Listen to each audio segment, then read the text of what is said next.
हाँ जी, question number 33 देखें।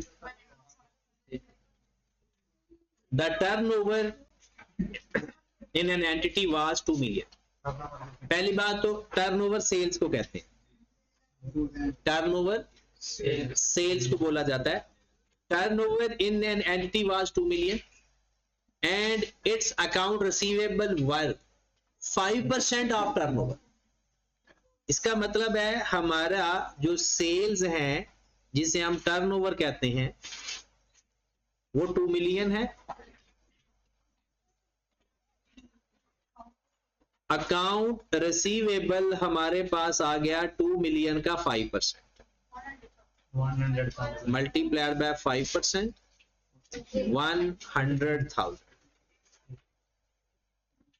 उसके बाद आगे वो कहता है the entity wishes to have the allowance for doubtful debt 4%। कहता है कंपनी 4% उसके ऊपर अलाउंस क्रिएट करती है।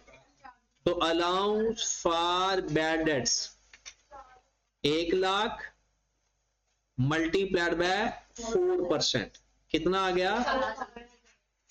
4,000। यहां तक कोई परेशानी? अब आगे वो कहता है which would make the allowance 1/3। कल बात की थी कि एक परसेंटेज में चेंज आता है, एक 1/3 2/3 इसमें 1/3 higher than the current allowance.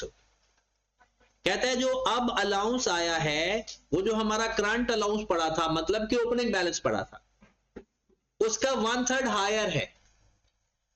मैंने आपको 2 बातें सिखाई थी कि अगर परसेंटेज में गिवन हो तो क्या करो 100+%। तो पुरानी 100 और 100+ करके नई आ जाएगी। अब उसने कहा कि नई जो आपके पास करंट अलाउंस जो भी है उससे जो ये अलाउंस आया ये 1/3 ज्यादा आया है। तो क्या मतलब है 1 + 1/3 1 प्लस, तो ये जो अमाउंट आपके पास गिवन है ये 1 + 1/3 है। ये अमाउंट क्या है? 1 + 1/3। और जो पहले अमाउंट होगी वो कितनी होगी? 1/3 तो हायर है। पहले अमाउंट 1 थी, फिर जो नई अमाउंट आई है वो 1 + 1/3 है। तो हम given over given multiplied by required, हम क्या करेंगे 4000 को डिवाइड कर देंगे 1 + 1/3 पे और मल्टीप्लाई कर देंगे 1 से। हमारे पास पहले वाला अलाउंस आ जाएगा। अगर आप मल्टीप्लाई करोगे 1/3 से तो इंक्रीमेंटल अलाउंस आएगा। इंक्रीज कितना हुआ? 1 पहले था, अगर चेक करें 1/3 बढ़ गया, टोटल कितना हो गया 4/3। अब 1 पहले था, 1/3 बढ़ के अब हो कितना गया 4/3। आपके पास जो 4000 अमाउंट अवेलेबल है ये पहले वाली है, इंक्रीमेंटल है या इंक्रीमेंट के बाद है? मतलब ये अमाउंट 4/3 है। 4/3 given over given multiplied by 1 से मल्टीप्लाई करेंगे तो कौन सी वैल्यू आएगी? पहले वाली ब्रॉड डाउन। 1/3 से मल्टीप्लाई करोगे तो इंक्रीज कितना होगा? अब अगर मल्टीप्लाई करें तो कितना आ गया 3000। ओपनिंग बैलेंस अलाउंस का है 3000, क्लोजिंग बैलेंस है अलाउंस का 4000। अब वो उसने जो पूछा है वो जवाब बता दो। उसने पूछा how will the profit for the period affected the change in allowance. बताओ अलाउंस कम हुआ ज्यादा? अलाउंस 3000 से 4000 हो गया, अलाउंस ज्यादा हुआ तो प्रॉफिट क्या फर्क पड़ेगा? देखो ना, अलाउंस हमारा एक्सपेंस होता है।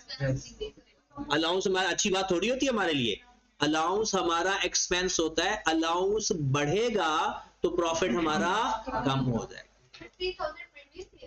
प्रीवियस ईयर का करंट जो पहले अलाउंस पड़ा होता है ना उसको हम करंट भी कह सकते हैं। और अभी जो फाइंड करना है वो हमारा क्लोजिंग बैलेंस। मतलब जब हम इसको ना पिछले साल का कैरीड ऑन या इस साल का ब्रॉड ऑन बोला जाता है। तो इस साल से जो हमारे पास करंट अवेलेबल था वो 3000 था, ठीक है। ये प्रीवियस ईयर का क्लोजिंग बैलेंस होता है और इस साल का ओपनिंग बैलेंस माना जाता है। तो हमारा अलाउंस बढ़ गया तो प्रॉफिट ऑटोमेटिकली कम हो जाएगा, क्योंकि इसकी एंट्री बैड डेट्स डेबिट होता है। तो 1000 से प्रॉफिट आपका कम हो गया। अगला सवाल बताएं। 35। अच्छा, कोई ऐसा बंदा है जो इबादत करता रह गया हो और क्वेश्चन किए ही नहीं? तो सही से बता दो ना, मैं उसी माइंडसेट से फिर जो टेक्निकल सवाल होंगे मैं करवाता जाऊंगा। आप इबादत करते रहो, और कौन इबादत करता रहे? आप करते रहो। सर सारे ही किए।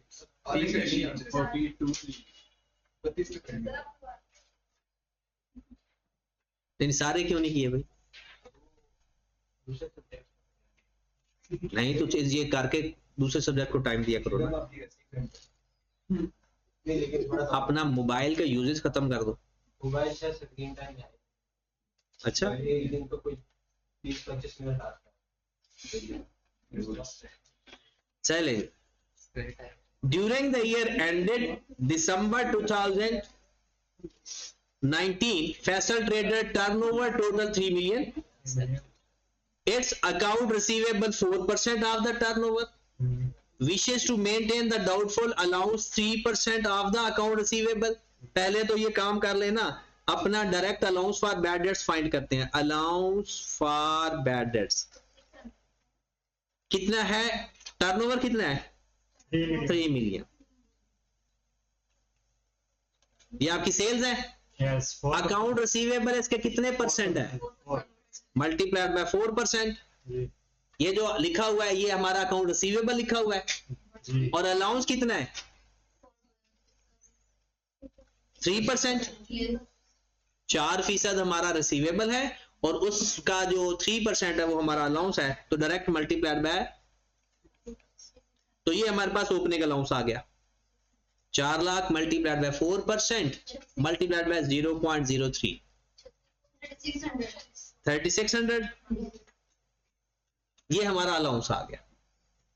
अब ये अलाउंस क्या कहता है? वो कहते हैं the allowance as a result 25% higher than it was the before. Higher भी वो कह सकता है, लोअर भी कह सकता है। हायर कहेगा तो 125, लोअर कहता तो 75। तो क्वेश्चन तो हो गया। हम इसको डिवाइड कर देंगे 125 पे, मल्टीप्लाई कर देंगे 100 से। 100 से मल्टीप्लाई करेंगे तो ओपनिंग बैलेंस आएगा और 25 से मल्टीप्लाई करेंगे तो इंक्रीज आ जाएगा। कितना आ गया? 2880। अब आपके पास काम की चीजें क्या हैं? 3600 क्लोजिंग बैलेंस, 2880 ओपनिंग बैलेंस। अब आगे पढ़ते हैं। कहता है during the year specific irrecoverable debts 3200 were written off and irrecoverable return of 3 years previously of rupees 150 were recovered। कहता है 150 के जो हमारे रिकवर हुए हैं, 3200 के हमने राइट ऑफ कर दिए थे। अब फाइंड क्या करना है? Net charge bad and doubtful debt. Charge का मतलब एसओपीएल। एसओपीएल का फार्मूला एसओपीएल हमारे पास आ जाता है bad debts plus carried on minus brought on. ये बेसिकली बता रहा होता है increase decrease minus recover. Bad debts कितने हैं? प्लस कैरिड ऑन कितना है? कैरिड ऑन है 3600 माइनस ब्रॉड ऑन है 2880। रिकवरी कितनी है? 150। जो भी आंसर आएगा आपका आंसर होगा। कितना? 377। एसओपीएल मतलब एक्सपेंस में पूछा, एक्सपेंस पूछा गया है तो उसने कहा है नेट चार्ज मतलब एक्सपेंस में कितना चार्ज होना है, क्योंकि एसेट को चार्ज तो नहीं कह सकता ना वो। और क्या कह रहा है? Bad and doubtful debt. कितना bad and doubtful debt charge करोगे मतलब एक्सपेंस में लिखोगे। हाँ जी, 35 के बाद अगला सवाल बताएं।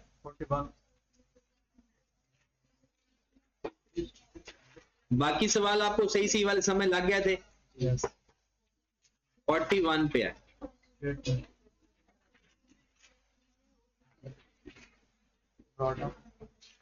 ये तो थ्योरेटिकल सवाल था, इसमें क्या समझ नहीं आ रही थी क्या। आपने थ्योरी, जब कोई थ्योरेटिकल सवाल समझ ना लग रहा हो ना, तो बुक में जाकर इसको ढूंढा करो कि बुक में कहाँ पे लिखा हुआ है, ठीक है। फिर उससे ये होगा कि वो बात भी आपको पता चल जाएगी और साथ वो सॉल्यूशन भी आपको मिल जाएगा, ठीक है। तो इसको आपने एक दफा खुद करना है।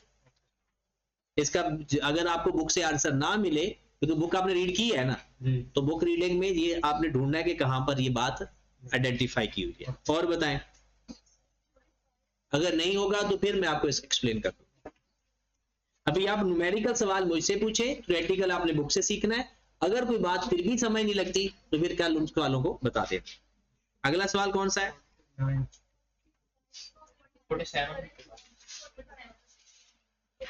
45 देख रहे। September 2022, an entity allows for receivable 38,000, which was 5% of the receivable. 30th September receivable total 868,500. It was decided to write off 28,500 of bad debts as irrecoverable. अब ये चीज है जिसके बारे में हम बात कर रहे थे कि 28,500। अब अंग्रेजी पढ़ के या पिछले सवाल जो हमने किए हैं उसको पढ़ के ऐसे लगता है कि ये 28,500 माइनस हो चुका है या अभी करना है, अभी करना है। लेकिन आईकैप ने अपने सॉल्यूशन के अंदर इसको माइनस किए बगैर जो आंसर है वो सही माना हो, तो ये फिर आईकैप की गलती है। आईकैप से मुराद जिसने ये सवाल डिजाइन किया। तो पेपर में हाँ कुछ लोग कहते हैं कि ये लिखा हुआ है इट वाज डिसाइडेड, वो पिछले सवालों में भी यही लिखा हुआ है, ठीक है। तो इसमें आप लोग अपना कॉन्सेप्ट खराब ना करें, आपने इसमें माइनस करके ही आंसर निकाले, ठीक है। तो आप लोगों के पास बिल्कुल वैसा ही है कि आपने 868,500 माइनस 28,500 मल्टीप्लाइड बाय 5%, तो आपके पास क्या आ जाएगा? कैरीड, ठीक है। और ब्रॉडो नाम में गिवन है और बैड डेट्स भी है, तो आपने करना क्या है? Bad debts plus carry down minus brought, ठीक है जी। और बताएं 49 पे आए। तो ये मेरे ख्याल में यही क्वेश्चन है जिसकी मैं बात कर रहा हूं कि इसमें अगर आप लोग माइनस किए बगैर करोगे तो जवाब फिर बराबर आता है। आंसर ठीक है, तो फिर ये सवाल नहीं होगा। क्वेश्चन नंबर 47 पे है। अच्छा ये 47 तो मैं कहता हूं जिसने कहा है उसको भी जंबो पढ़नी चाहिए। ये सवाल तो हमने इतने आराम से क्या लिए होते थे। MS Club receivable ledger account show the balance at the end of the year 58,200 58 before making the following adjustment। ये ऊपर वाला जो बैलेंस गिवन है ये किस चीज का है? किसका? Brought on. ये क्या है? ये रिसीवेबल है, ये हमारे रिसीवेबल है। कहते हैं MS wishes to write off 8,900, bad debts हो गया। MS wishes to make specific allowance 1350 और 750, परसेंटेज नहीं बताई तो क्या मतलब हुआ? 100%। फिर उसका MS wishes to maintain general allowance, जो बाकी है उसके ऊपर कितना लगाना है? 3%। अलाउंस का ओपनिंग बैलेंस कितना है? 5,600। ओपनिंग बैलेंस गिवन है, बैड डेट्स गिवन है, स्पेसिफिक अलाउंस गिवन है, कैरी डाउन फाइंड कर लेते हैं। और उसने पूछा क्या है? SOPL। अब देखें आपके पास 58,200 में से पहले तो 8,900 माइनस करें जो बैड डेट्स हैं, क्योंकि उसने कहा कुछ भी माइनस नहीं हुआ अभी। कितना आ गया आपके डेटर्स? 49,300। अब 49,300 में से 750 का 100% कर लो, 1,350 का भी 100% कर लो, और बाकी कितना बच गया? 49,300 से ये दोनों निकाल दो, उसके ऊपर 3% लगा लो, क्योंकि जिसके ऊपर स्पेसिफिक लगाया फिर उसके ऊपर 3% तो नहीं लगाएंगे ना। तो स्पेसिफिक वाले माइनस करने के बाद कितना? 14 नहीं, इसमें से 47 मल्टीप्लाइड बाय 3%। 750 का 100% लिया 750, और 1350 का 100% लिया 1350, और 47300 का 3% ले 1416। अब इन सबको प्लस करो 3516। अब आपका एसओपीएल की इक्वेशन क्या बनेगी? Bad debts 8900 plus carry down 3516 minus brought on 5650। Answer आ गया 8900 प्लस 3516 माइनस 565 कितना आ गया? 67। तो सीधा सा सवाल था। ये जो फाइंड करते हैं ये कैरी डाउन होता है। और बताएं 49।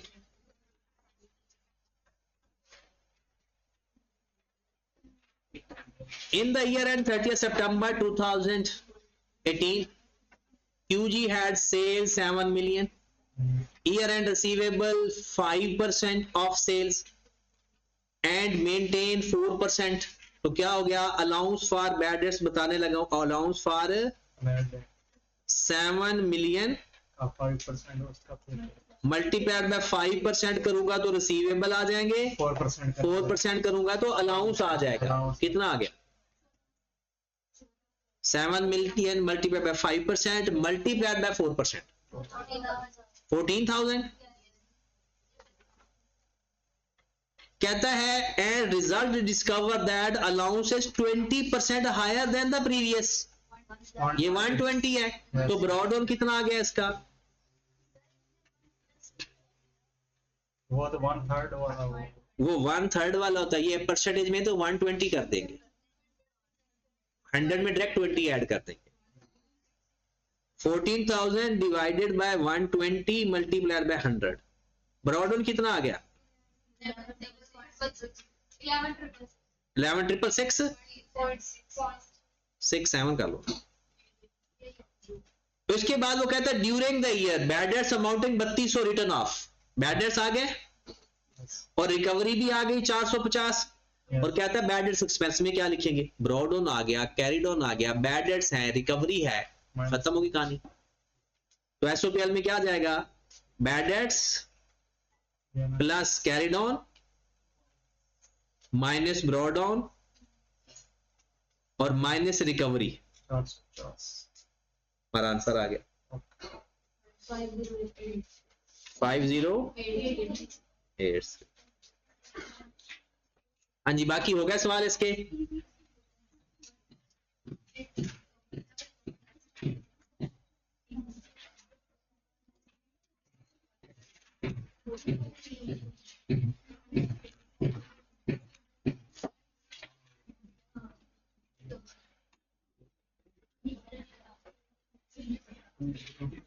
चलें जी, सर मेरा 508 आ गया। किस चीज का? 3 है फॉरवर्ड नजदीक तो वही कटा हुआ है।